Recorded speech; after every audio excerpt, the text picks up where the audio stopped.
And we're live! Hello. Welcome, everybody, tuning in.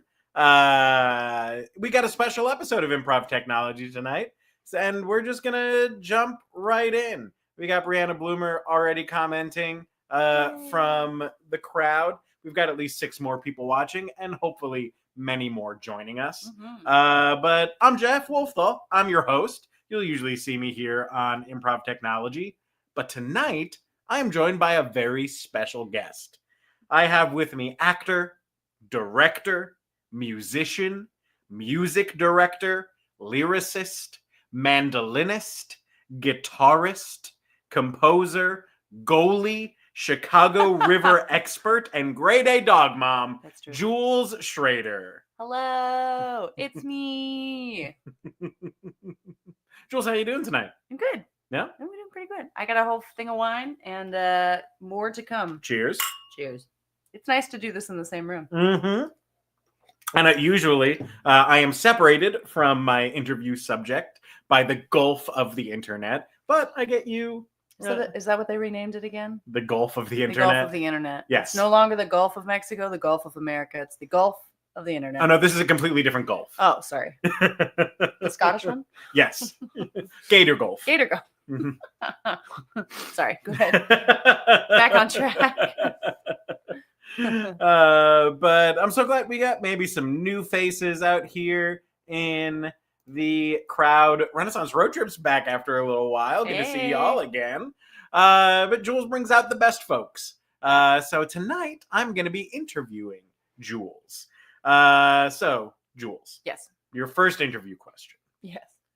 What makes your husband the best husband? Oh my God, I knew this was coming. Jeff is the best because Jeff not only makes me laugh all the time. Oh, yes, you do. Is incredibly brilliant in whatever you do. Like, I don't think there's ever something that like you've come across and been like, I don't know how to do this. I'm not going to try. Anything, like literally anything. You could be up for a different job, a different like project. You could be up for a completely new hobby, and you're like, I don't know how it's gonna go, but let's fucking try it. Sorry, can I swear? Yeah. Okay. Like Evelyn might be watching, but well. I'm sure she's heard worse. But yeah, and then also cooks amazingly. I don't know if you knew this, but Jeff really loves to cook, and Jeff experiments with cooking, and I have never been hungry a day in my life. So. Wow, and we've only been married for 12? No, well, we've been together for 12 years.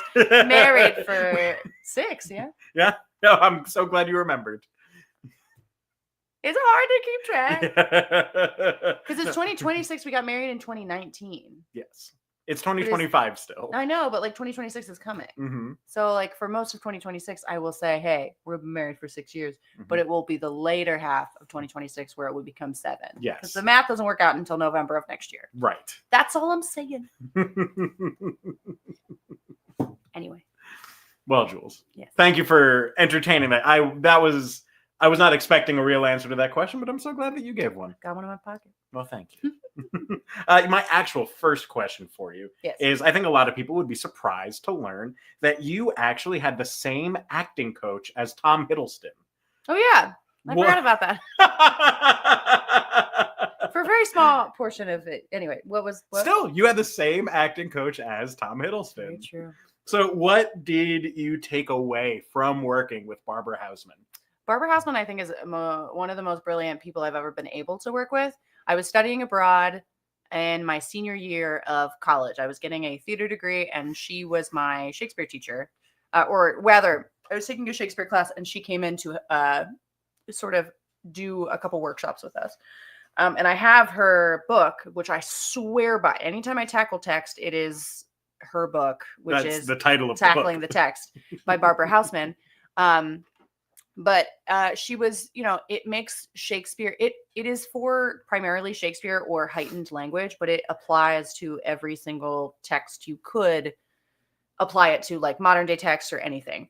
But basically it kind of puts the words in your body and kind of separates like the pomp of, oh, I'm doing Shakespeare. And it's like, okay, but what are you actually saying? Because like the punctuation is a roadmap, like the scansion of it is a roadmap of how Shakespeare would want it to be said and delivered and what it would mean, because they had such a short amount of time. He just basically had a shorthand for saying, this is how I want you to say this. This is what I want you to mean by this, in the punctuation, in how it was set up, in the fact that it rhymed versus not rhymed, or if it was like a slant rhyme, or if it was in iambic pentameter or not. There are all these different cheat codes. And this was like a whole thing of like, okay, you have the cheat code. This is what it means. And this is how you can embody the text in physicality, in the way that you speak, and in the way that you're thinking about it. So it was really mind blowing. And I wasn't surprised to learn that she was doing things in like the West End scene. But at that time in 2014, in the fall of 2013, right? Yes. Yeah. In the fall of 2013, she was not only giving workshops with my college, which was Kingston, which is like a 20-minute train ride outside of London.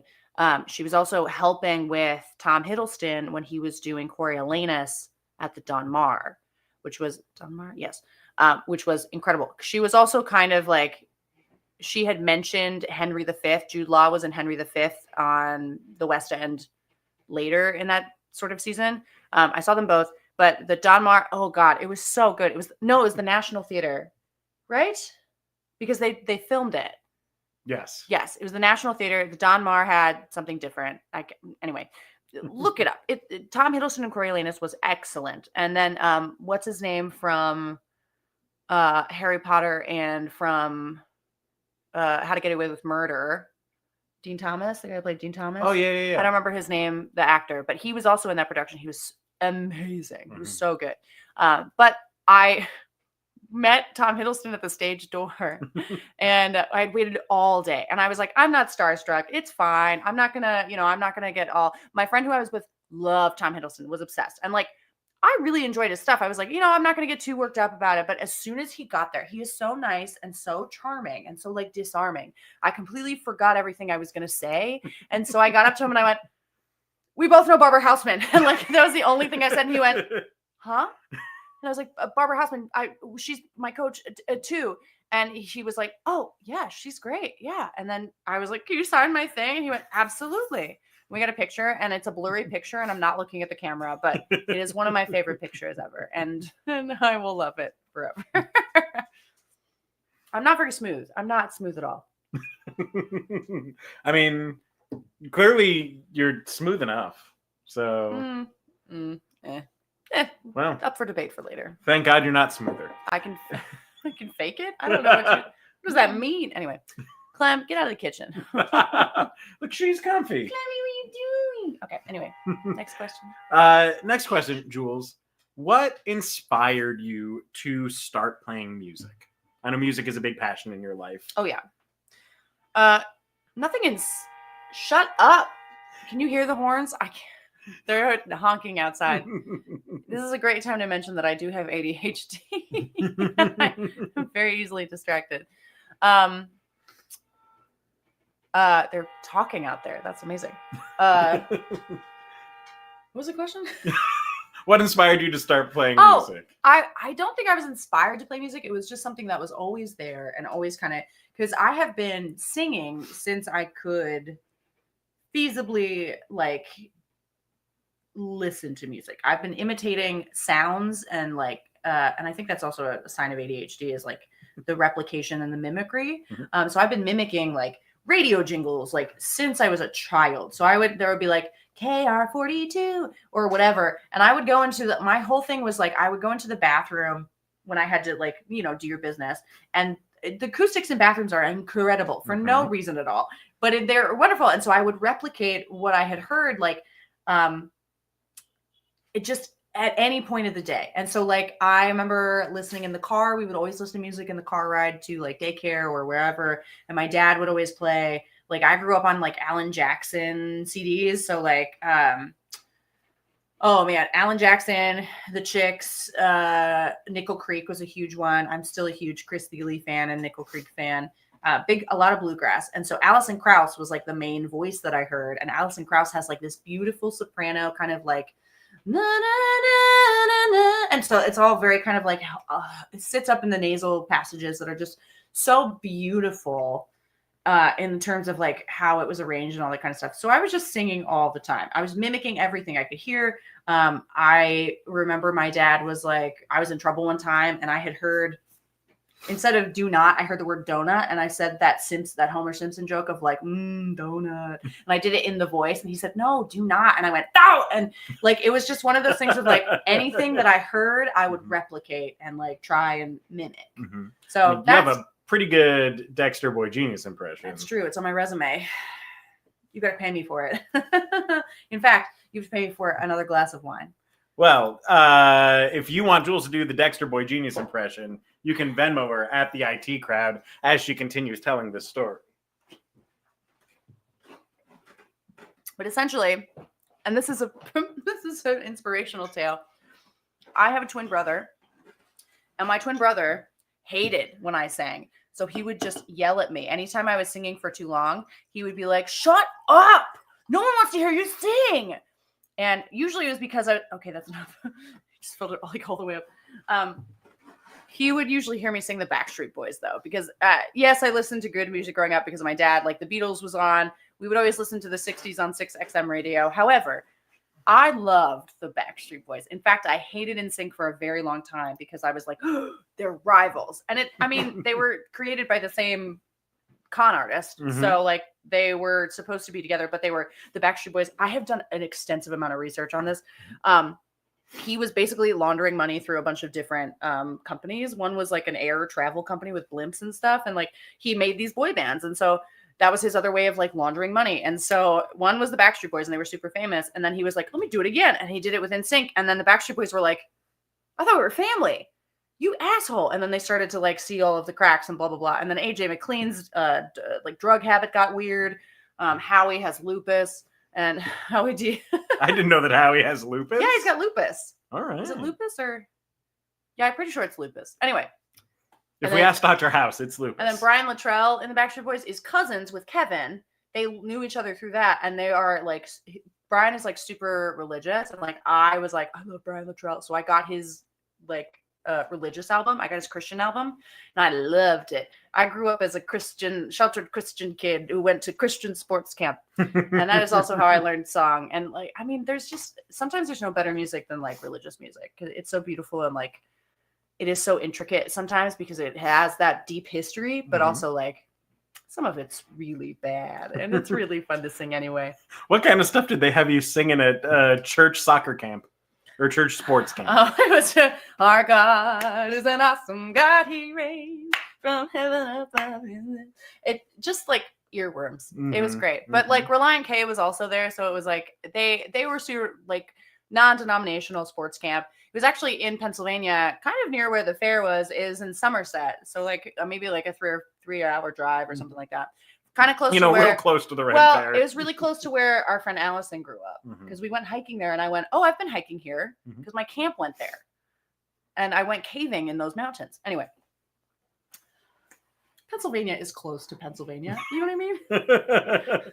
Yes. Tell someone in Pittsburgh that they're close to Philadelphia. Well, I always go back to that Charlie Day bit from It's Always Sunny in Philadelphia where he's like, did you know there's like 2 cities in Pennsylvania? There's Philadelphia, but there's Pittsburgh. But it's not Pennsylvania. You're like, yeah, it's Pennsylvania. And he's like, no, Philly is Pennsylvania. It's just very funny. Anyway. All right, Jules. Going back to music. We have a listener question from Dan Gualtieri. Dan asked, what are 5 artists you've listened to this year that you'd recommend to someone? And after that, what are your top 5 artists of all time? Jesus. So let's start with the 5 from this year. Okay, shout out Dan. I'm still creating a playlist for Dan that I have not forgotten about, but I have unfortunately had to put on the back burner. It is coming. Okay. This year, so you want my Spotify Wrapped? Okay. Joe, DJO, is for some reason hugely got me this year. Joe Keery is an actor in Stranger Things. He plays Steve Harrington. And he is, first of all, Steve Harrington, delightful character. I really enjoy Stranger Things. I'm happy to finish it and then never see it again. But also, Joe Keery super great guy from everything that I've seen and how he presents himself and what I've heard of other people. I remember seeing live performances of Joe when they first got popular with their song. What's it called? And I'm back in Chicago. I feel it. It's called not that, but anyway, that song got really popular. I remember seeing a live version of that, and I was like, man, they don't sound good live. And I was like, nah. But for some reason this year, they released an album, and I was like, this is pretty good. And I started to watch their live stuff, and they're gotten a lot better. So, like, their album this year really got to me. It's like a mixture of like classic songs that like are inspired by the Beatles sound mixed with like a technological new wave type of almost like with a light David Byrne inspiration. So it is a little hippy dippy, but also like good solid rock elements to it. But Joe Keery also is part of a different project called Post Animal, which was before Stranger Things. He actually had to leave the band to do Stranger Things. So it's from a while ago, but they've also started to make music together in this past year as well. Post Animal has a great album. I think it's called Iron, something like that. But Setting Sun has been on repeat. Jeff knows. Jeff has heard it in the car. It's a great song. That album sounds a lot like the band from Almost Famous, Sweetwater. Stillwater. Sweetwater is the guitar reps. That's right. Close. Sweetwater sound is also great if you need gear. Sponsor. Please sponsor us. Help me. Do I have my contacts in? Yes, I do. Sorry. I mean, everyone's out there. Do you really need to be able to see right now? Well, I was looking at me, and I have these like indents from where my glasses are, and I was like, was I wearing my glasses today? I don't think I was. Anyway, so Joe, Mother, fantastic. It's like a weird rock alternative. Oh gosh, I'm listening to a lot of Lizzie McAlpine. I love my sad girls. Oh, Phoebe Bridgers is on there too. But as far as this year, oh gosh, what is it? Amyl and the Sniffers. Amyl and the Sniffers is a great Australian punk band, and they're very anti-establishment. They're like, they're like super like politically engaged, and they really like go out of their way to be like, we're gonna stand up for what we think is right. And we're going to tell you if we don't like it, what you're doing. And so like they are just, I think within the last year and a half, like really setting themselves up for like an incredible takeover of the US. And Idols this year, I really like slipped into, which is like a British punk. They're kind of a mainstream punk band from Britain, but I like the lyrics are very positive a lot of times. Like one of my favorite lyrics from them is, if someone talked to you the way you talk to you, I'd knock their teeth through. Like, love yourself, or I'll tear their something like that. But like, it's basically just kind of like, it fucking sucks to be poor in this country right now, and we're gonna not let it kill our positivity, and like we're still gonna be kind, but we should do something to change it, which I do. I'm on board with. And then of all time, you know what's coming. Brandi Carlile is a huge influence to me. If you've streamed my 2 songs that I have on Bandcamp, Summer Glow and Our Time, it's a huge Brandi Carlile influence. I would say Chris Thiele as an artist has a huge influence on me. He's the reason I started playing the mandolin in like a more serious capacity.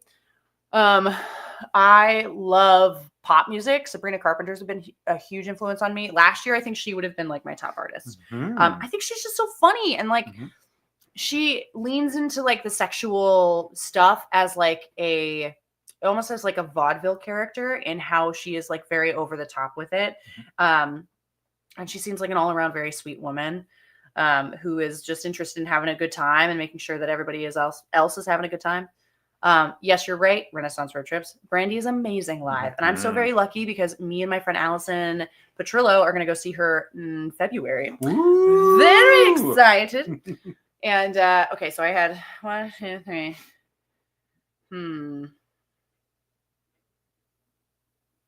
You know, I have a lot of musical theater influences too. Mhm.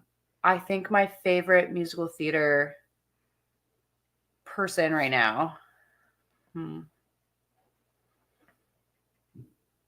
Man, I honestly like anything that I'm gonna use that as my fourth all over is just musical theater artists everywhere.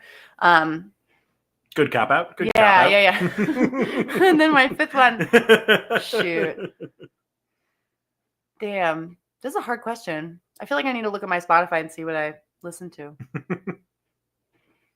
of all time. Damn. I would venture to guess something on the Inside Llewyn Davis soundtrack, Sure. or the Oh I Brother, mean, Where Art Thou? the Punch Brothers and Chris Healy kind of go hand in hand, Yeah. but they are my absolute top. So I guess I could say the Punch Brothers again. Um, oh boy. I'm trying to think Almost Famous. That was a good one. Man, there's a lot. There's a lot out there. If you are like ever like, man, I don't know what I'm doing with my life, just seriously go and watch music documentaries. Ooh, Dave Grohl's a pretty big influence in me. Foo Fighters are pretty great, but also like the way that he talks about music. There's a great documentary called Sound City about the last like analog, not analog, but like the last like mix board that you do by hand as opposed to like a computer system. And it tells the story of the studio that it's in too, and that's the studio that it's called Sound City, but it's the studio where Fleetwood Mac got together. It's where Tom Petty and the Heartbreakers were doing a lot of their stuff. It's where, what is it? Nirvana was there, and Bruce Springfield. Yeah. What's his Rick name? Springfield. Rick Springfield. Who did Jesse's Girl. Who did Jesse's Girl. Mhm. I guess Bruce Springsteen would be a big one too in my life. Yeah. I had a dad who was obsessed with the Boss. So and then you married someone who was also from New Jersey. But essentially, like, I listened to a lot of different styles growing up because my dad is such a huge musical influence to me. He grew up in the 60s and 70s and like kind of stayed in that area of music, like 80s and 90s for sure. Had their merits and stuff, but mostly rock from the 60s and 70s were like huge in my upbringing. So like the Beatles, the Beach Boys, Bruce, of course, kind of later on in those. But like anytime we were listening to something in the car when I was a kid, my dad would be like, all right, who sings this? And we would be like, it's the Beatles. And like 9 times out of 10, doesn't matter what we were listening to, it was probably the Beatles. But yeah. Or Crosby, Stills, Nash. Oh yeah. Oh yeah. Fleetwood Mac, you know, the deal. Mm-hmm. But it's interesting that the first two that you said were Brandy and Chris Thiele. Yeah. I know that those are your top two. Oh, yeah. Just from That's knowing you huge. for as long as I have. Yeah. But my next question is Sophie's Choice. No. You can only listen to one. The other one you can never listen to again. Oh. Brandy Carlisle, Chris Thiele. Chris Thiele. Okay. Here's the thing. Brandy Carlisle has really influenced how I sing and how I want to sing and be a performer. Chris Thiele is in my blood. Chris Thiele has been with me since I was a kid, listening to the Nickel Creek soundtrack. The Fox, Nickel Creek's version of the Fox, I think is in like the top 10. Oh, Waylon Jennings, top 5. Waylon Jennings. You got to, okay, kick musical theater out. Waylon Jennings for sure. Fuck musical fuck theater. Musical theater. I would rather be in the Waylon Jennings. They're fucking amazing. But I would listen to Chris Thiele. And the Punch Brothers, because Brandy, love Brandy. I think what she's done for her style of alternative rock is incredible. She's a huge LGBTQ plus icon. She has done so much with her Looking Out Foundation. If I couldn't listen to her again, I would be okay knowing that she is out there doing what she's doing.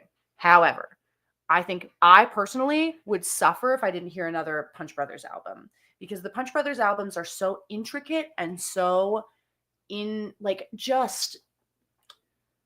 it feels like magic because I don't understand some of the theory. I don't understand some of the sounds that are being made, and it still makes me feel like an interesting way. Mm-hmm. And so like I feel like that is what pushes me as an artist, is the the weird and wildness of the Punch Brothers and what Chris Thile does, because he is, I think, one of the greatest musicians of all time. He's certainly the greatest mandolin player we've in his generation in our lifetime right now. He's just and the way that he has made like Live from Here, even though that was kind of is not around anymore. The way that he like embraces all genres of music, no matter what instrument you're playing, is really fun and interesting. And highly recommend if you have the opportunity to look up Chris Thile. It's Chris, classic spelling Chris, and his last name is Thile, Thile. Incredible talent, incredible.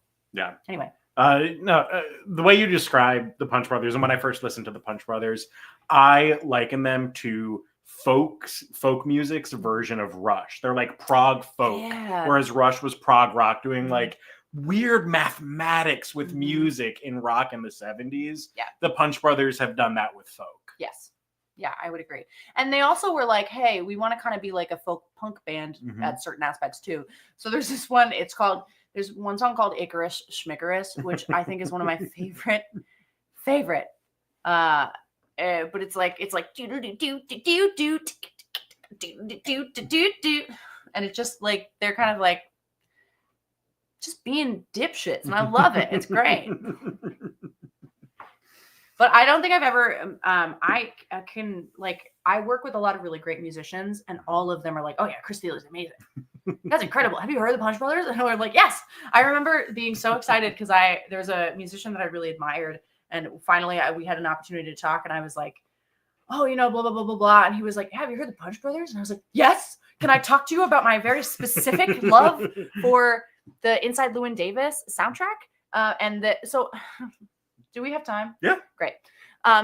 Inside Llewyn Davis is a movie that was made in 2015, Before 2015. Really? Yeah. Okay, 2013, whatever. Oscar Isaac plays the main character of Llewyn Davis, and he's like a very struggling like indie folk artist in the 60s. So think like Bob Dylan era. He wants to get in on that. He's very talented, but he's not very good as a person. Not a very good person. But you follow him. It's a Coen Brothers movie. You follow him on his journey. It is not a classic hero's journey. But anyway, the soundtrack is a fucking amazing. And they were so fucking amazing that the record company that was producing the soundtrack was like, it was T-Bone Burnett. And he was like, we should get all these like cool artists together and just celebrate the folk music of that time because it's incredible. So they made a concert in New York and they filmed it, and it's called Another Day, Another Dollar, I think. But it's just a concert with like behind the scenes of like all the people that were there. And I mean, so if you know Mags Cockburn, you know that my character from like years ago, I do this Gaelic song, and it is a direct homage, ripoff, whatever you want to call it. I immediately was drawn to this arrangement by Rhiannon Giddens, who was there. She has an amazing rendition of that song. Rhiannon Giddens, Jack White was there, Mumford & Sons, and the Punch Brothers were like the house band. So they were like basically the background for every single act, but they were in there. Oh gosh, who else? Joan Baez was there, like just incredible talents. Jillian Welch and Dave Rollins. Just an amazing amount of people, and too many to really like count. I mean, Kev Mo. I mean, classic songs too, like Dylan songs. They did their own songs. They also did like just classic folk songs. There's a great version of like Elvis Costello does a version of Please Mr. President, which is in the movie, but Adam Driver is the background, like does backup singing for it. Please, Mr. President. I don't want to. Please don't shoot me into outer space. It's great. It is on, I think, Amazon Prime. So there's also a great Punch Brothers documentary called How to Grow a Band. Yeah, you've shared a state. You have tread the same boards as Chris Thile. I know, because, and this is how I found it out, because I was obsessing over Chris Thile, and then I was like, the Punch Brothers. This is back in 2016 when I was in Chicago for the first time, and I was by myself, and I was like, the Punch Brothers, blah, blah, blah. And I was like starting to get into them, and I realized they had a documentary of how they started. So they have like their first year touring, and then they have a year Like in the very end of this documentary, which is called How to Grow a Band, Chris Thiele there's like a bunch of like cut clips of like where the Punch Brothers have performed over the next like so and so months. And if you are very eagle-eyed, you will see that they are performing on the Globe stage of the Pennsylvania Renaissance Fair for about a 2-second clip. And then there's another clip where they are backstage at the Globe stage. And I know this because I've been at the Ren Fair. We've been there. I've been there for many a year, so I know what that looks like. So if you were so lucky as to see the Punch Brothers at, I think, a Celtic Fling, probably at a Cayley or something, eons ago. But I have played mandolin on the same stage as Chris Thiele, and I will never be able to top that, truly. And so now I just play it for fun. Anyway, all right, I'll stop talking about this now. Well, no, that's actually a great transition point because we're about halfway through our interview, and I feel like everyone would be disappointed if we didn't touch on your time at the Ren Fair. So, what has it been like portraying Queen Elizabeth for 5 years? Absolutely incredible. It was so when I first agreed to be the queen, I was super nervous. I was super like, oh no, that means like everybody's going to be looking to me. If there's anything that goes wrong, I'm kind of in charge. Not really, but like I am everybody's Mickey Mouse for this area. And I was like, okay. And then I thought about like how I wanted to play the queen, because I was first nervous about like, oh, everybody's going to be like looking to you to be like the spinning, you know, like a wheel. I am the center spoke in a very big spinning wheel. And I was like, okay, I can do that. I think I can do that. I think it'll be fine. I've seen enough queens because at that point I had been there for 5 years. And I was like, okay, I've seen the queens that we've had and how they've done not 5 years. It was 6 or 7 years. Anyway, I've seen the queens. I've seen what they've done. I know what I loved about their performance. I know what I would do differently to make it mine. And I have to give Super a lot of credit to being able to not only get to work with Kristen Spangenberg as Queen Catherine of Aragon in 2014 and 2016. No, 2015, 2016. That's right. No, 2014 and 2015. 14, 15. So I worked with her in 2014. I knew her for a little while. And then Megan Jones came in as Queen Catherine of Aragon in 2016, 17, and 18. And by 18, I had played a queen, but a French queen, and she was like the comic relief. So I didn't have all of the pressure. So I could do the fun stuff. And I was like, oh, this is how you have fun as a monarch. That's how I figured that out. And it was me and Patrick, one of my dear friends, Patrick, running around being idiots for most of the day. So it was great. And I was like, I want to do that as Queen Elizabeth. I want to have as much fun as they'll allow me. But also I was like, okay, well, there is a little bit of power that comes with that. And I was always really hesitant of wielding that power if it wasn't going to be to make someone's day better. So like, I really didn't want to ruin anyone's day by being the queen, you know, like, cause that's not fun. And thankfully, I also had Mary Huff to look to, because Mary Huff was the queen 2 years before me. And she was so gracious and elegant. And like, I was so in awe of like how beautiful she handled going from a King Henry to Queen Elizabeth, because she was supposed to, in that year, she was playing Princess Elizabeth, who was getting coronated later that day. So you got to see the arc of her coming into her own as not just a princess, but into a queen. And so I got to see that arc unfold. And I thankfully was given the opportunity to be a couple years into the reign of Queen Elizabeth. So I could be like, I could act like I was more established. I didn't have to act like it was all new. I was like, oh no, this is normal. And I got to have those assumed circumstances under my belt, which was so just a gift.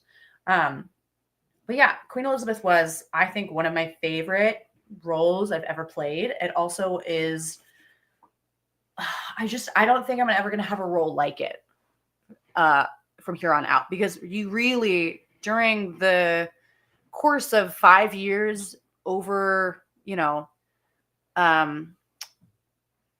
5 years with 3 months every single year. I mean, like, that's 11 weekends. So 55 weekends. Yeah. That's 55 times 2 is That's 110 over days a year. plus school days. Mm-hmm. That's a lot. So I got to live in that character a lot. So it got to grow a little bit. And yeah, I just don't think I'm going to ever have I know a lot of it was, thankfully, I was able to play versions of myself that I really enjoyed.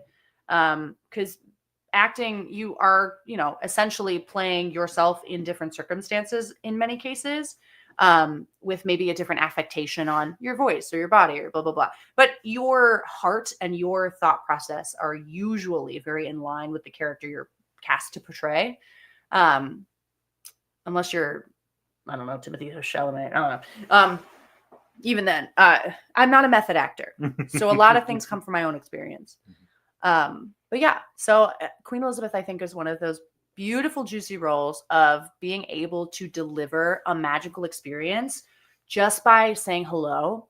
And honestly, like, I could not have made that work without the support of like all the cast members behind me telling everybody that I'm a great queen.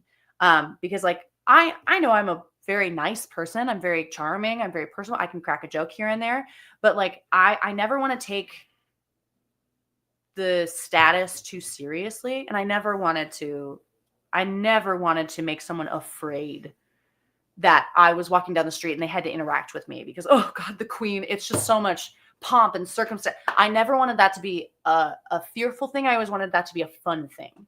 So like, it was always very much like, I loved seeing people in the street, especially other actors that I could play around with and just be like, oh, I can use you, help me, please.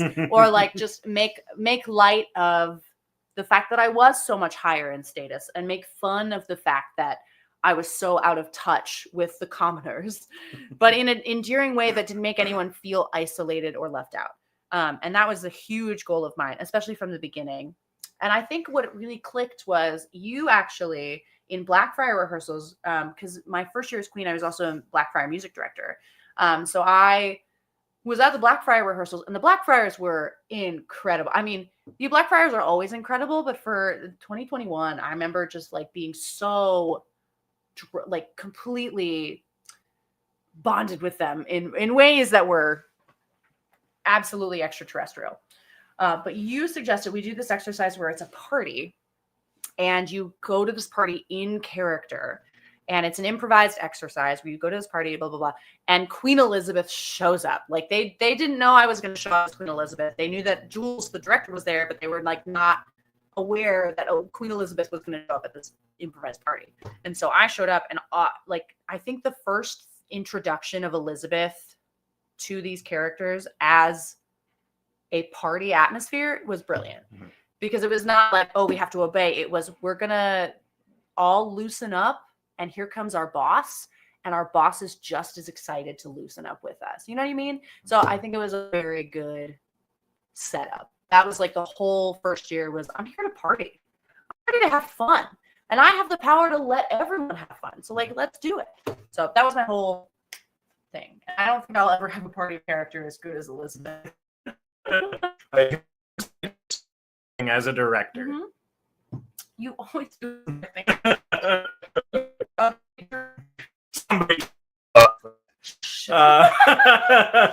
you see that? It glitched. Oh no.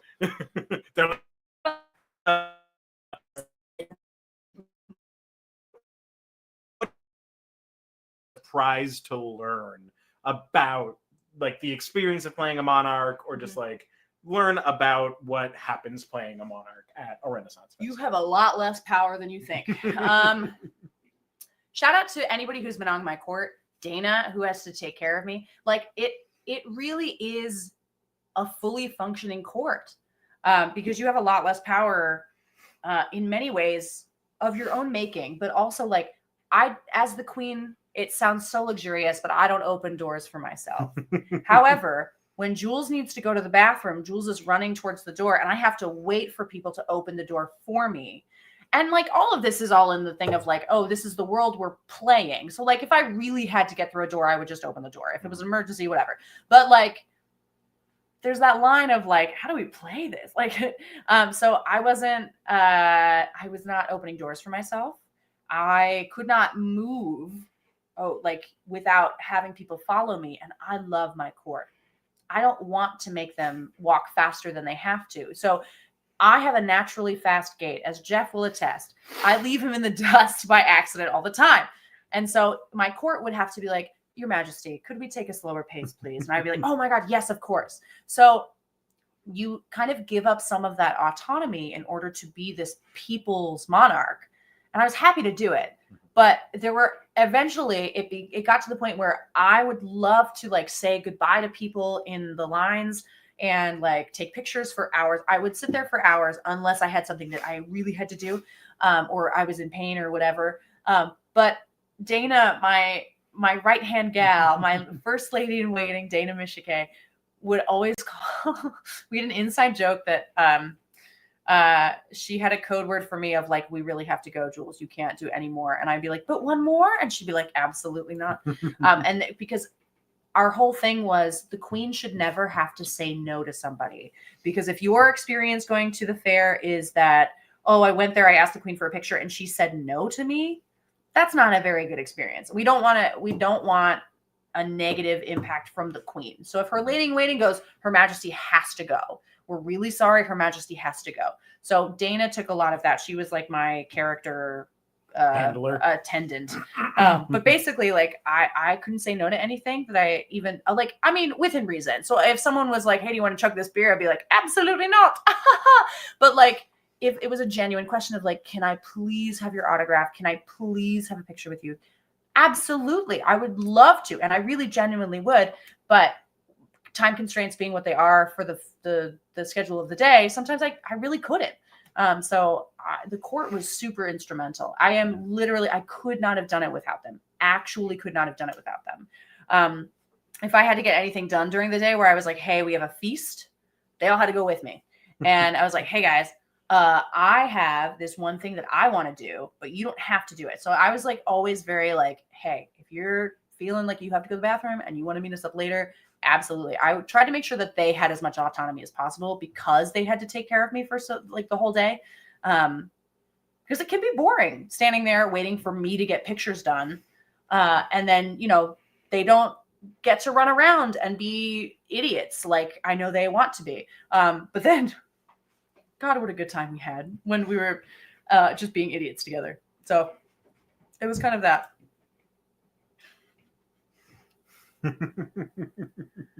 Yes, when Dana walks toward me, she's like she would call me Misha because there was a clip of Misha Collins, who is an actor from Supernatural.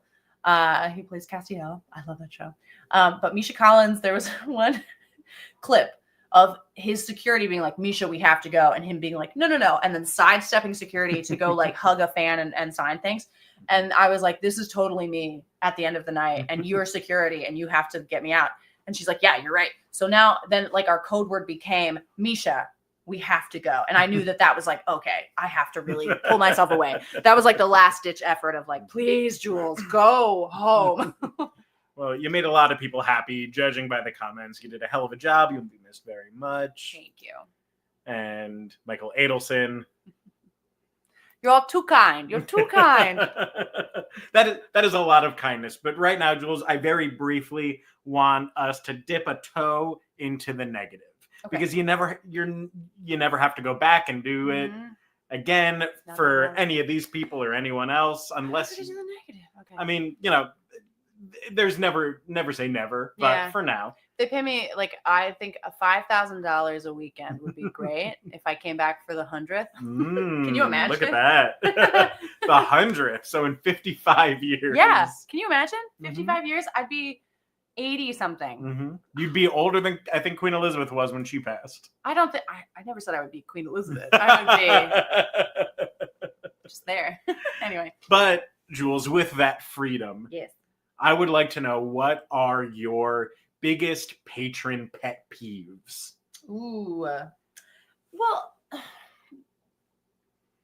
I think drunkards who were just kind of rude. There were a couple of times where people would be like too drunk to really focus on like what was happening. But they would be like, off with her head. And then I think there was one time there was like a bunch of drunk dudes who I think it was Oktoberfest weekend. Those drinking weekends, like Oktoberfest and sometimes Celtic, and then the wine weekend that we used to have. You remember way back when? Wine harvest weekend, where people would just yell obscenities at you because you were a monarch, which I don't care. I'm not a monarch. I have no skin in the game. I don't like monarchs. Like I am not like a monarchy sympathizer at all.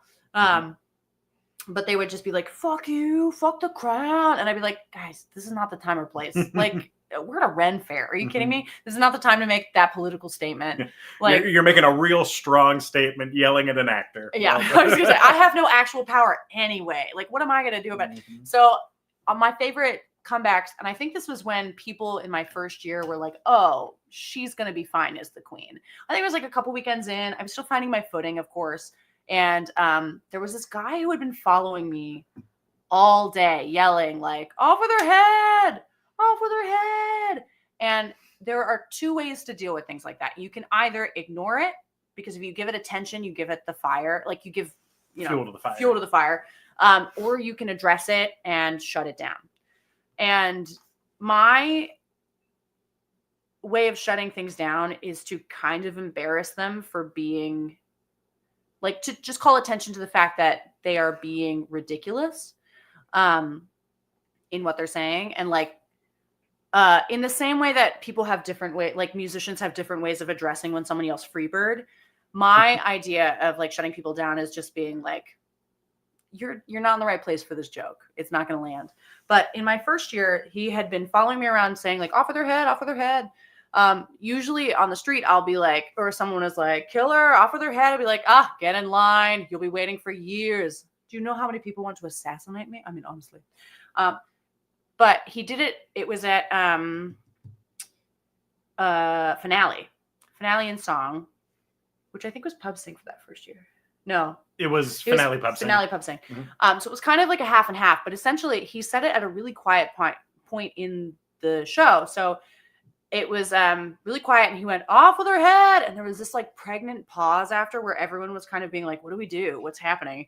And I was holding a giant flask for some reason. And I look out in the audience where it came from, and I went, read the room, buddy. Like, what do you mean off with the head? This is a party. Like, just read the room, buddy. And then everyone started laughing. And I never heard from that guy again.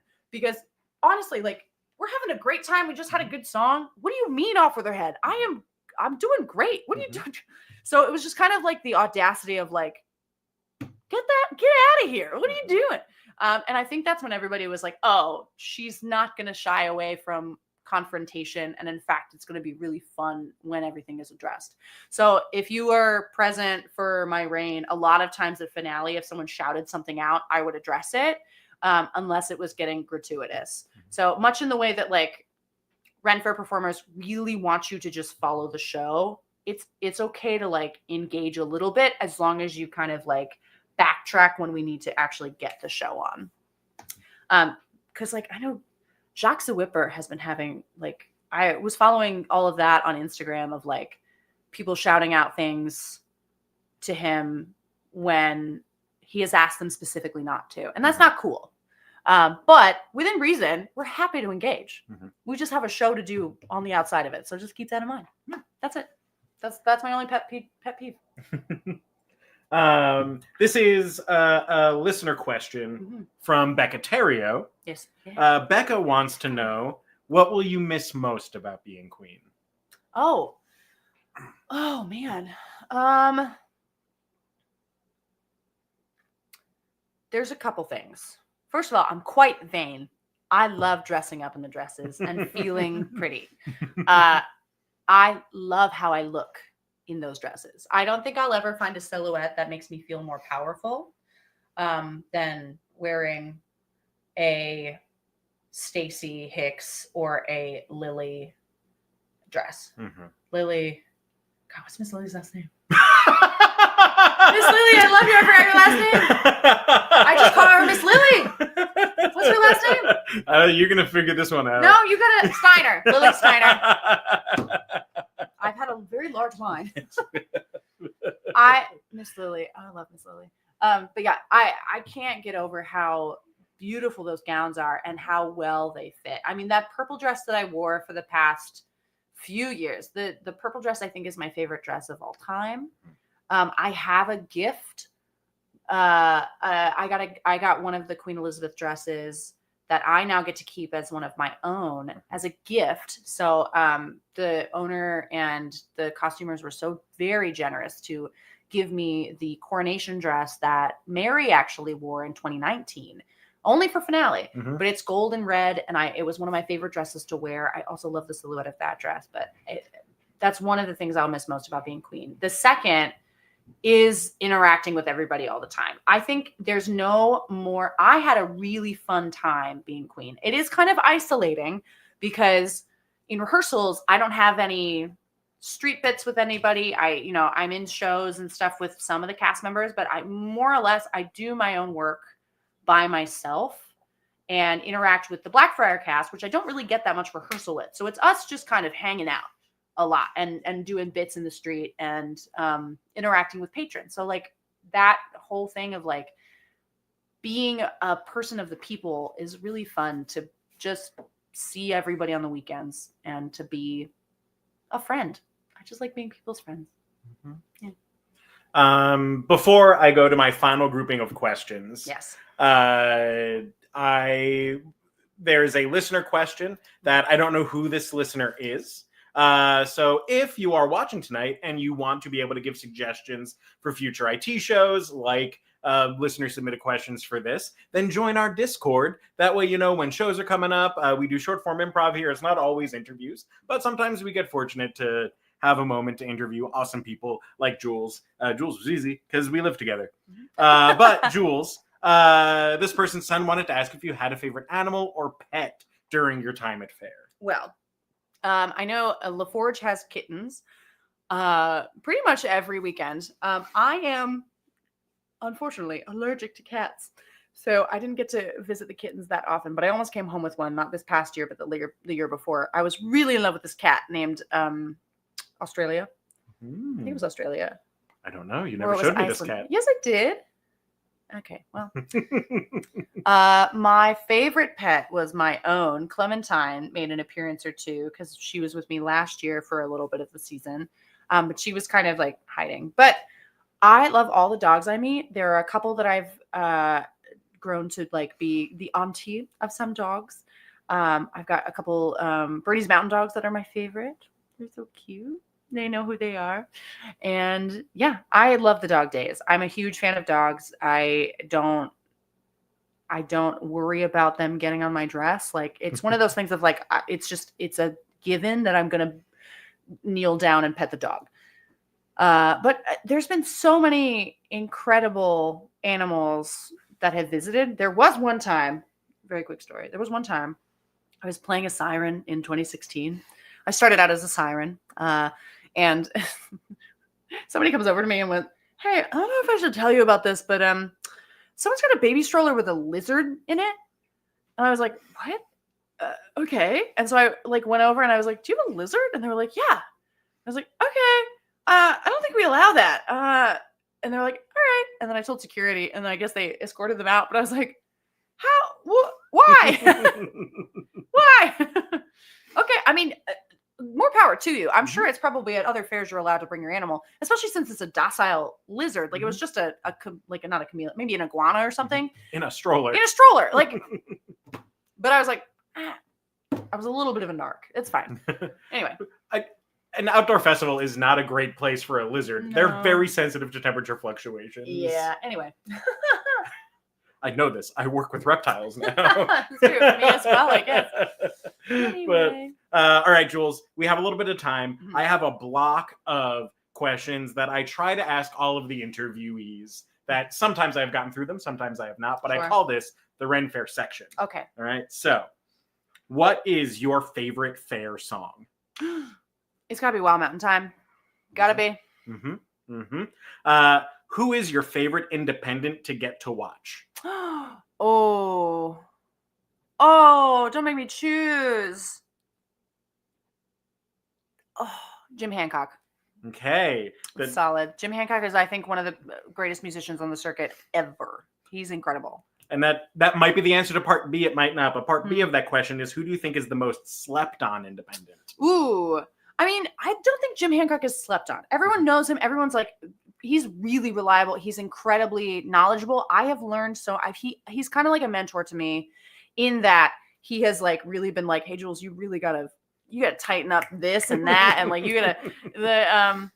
the Jeremy Grafe trio absolutely is slept on. I love Jeremy. In fact, I'm probably doing a lot more projects with Jeremy this year. Jeremy Grafe, the Jeremy Grafe trio, or Jeremy Grafe as a band, incredible. Give them a follow.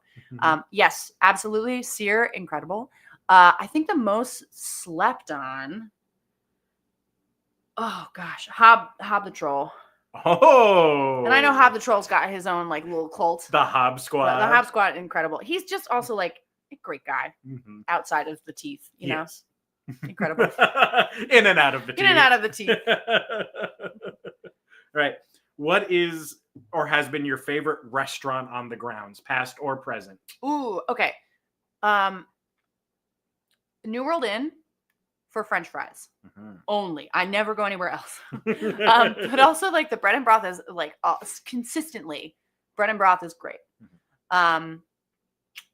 In terms of like, oh gosh, damn, I don't know. I think, you know what? I'm going to final answer. Okay. What is your favorite costume that you've worn? Oh my God.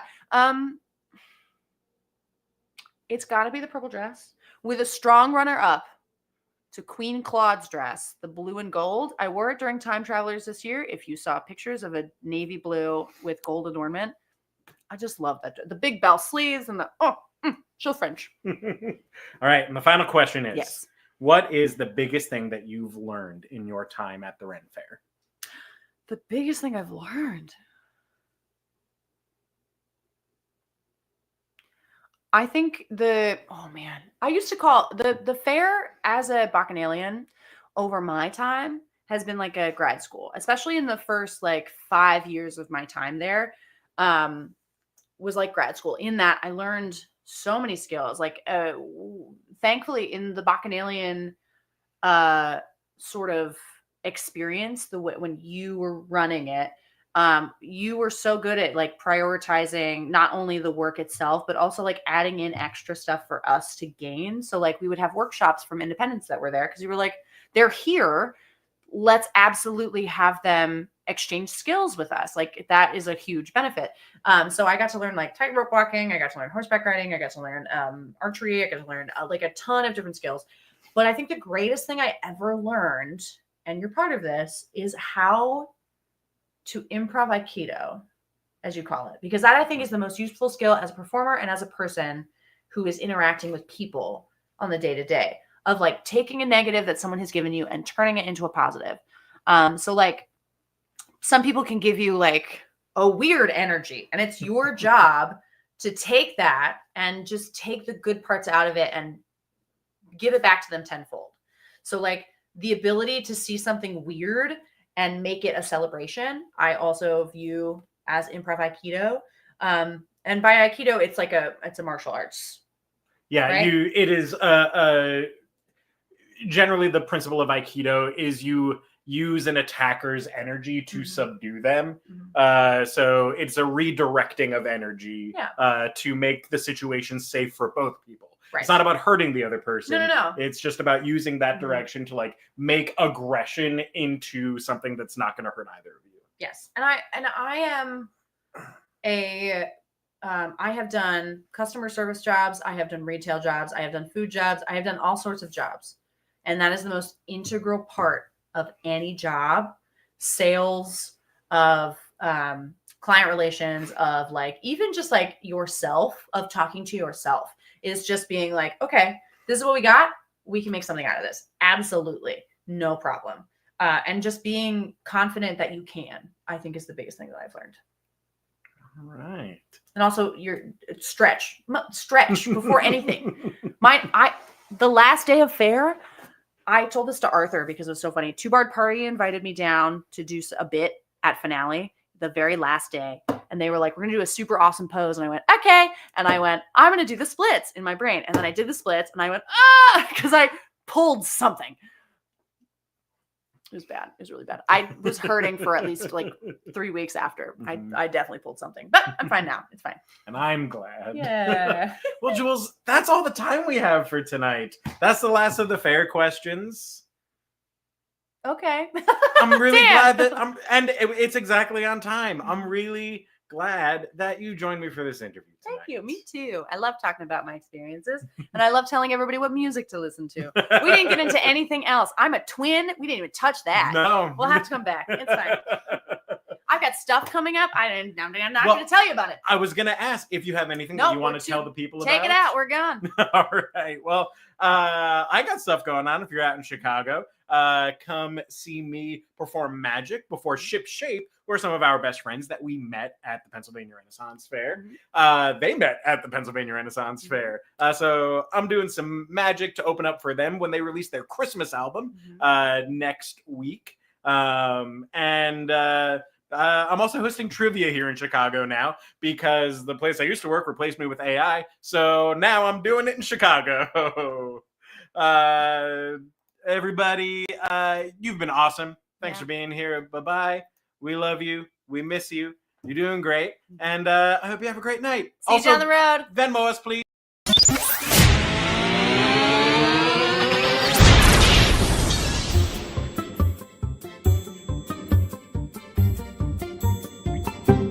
The IT crowd.